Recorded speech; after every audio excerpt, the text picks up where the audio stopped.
หลวงพระบางชื่อเสียงของล้านสร้างน้ำแต่ปางปฐมกล่าวมาเที่ยวสุมบุรีสถานเก่าแก่โบราณงดงามล้ำค่าวัดว่าพุทธศาสนาหลังคาดังเดิมได้เห็นวาดทรงหลายลาวนั่นเป็นอาภิสรณ์สุนทรตลอดมา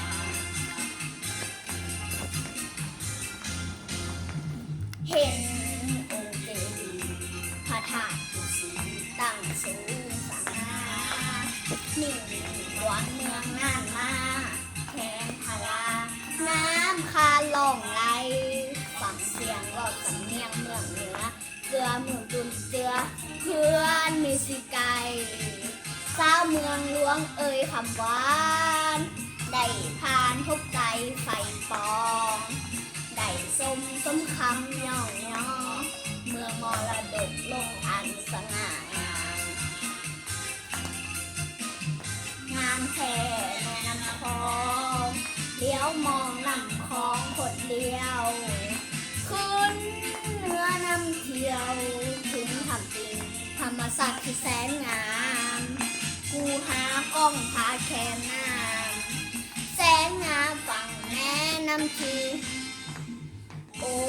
หลวงพระบางที่เอกอ่างสดสวยยั่งยืนน้ำตกตาดกว้างสีซื่นสีดีเมื่อยามเลี้ยวมองสุดงามธรรมศาสตร์ตาดเห็นน้ำตกล่างลินสูงสันดังกองแสงงามกระต่ายสีขาวได้สมชั่วขาวเป็นสุขใจเทิงงานต้องขอลาไปไว้เชื่อใหม่จะกลับมาหลวงพระบาง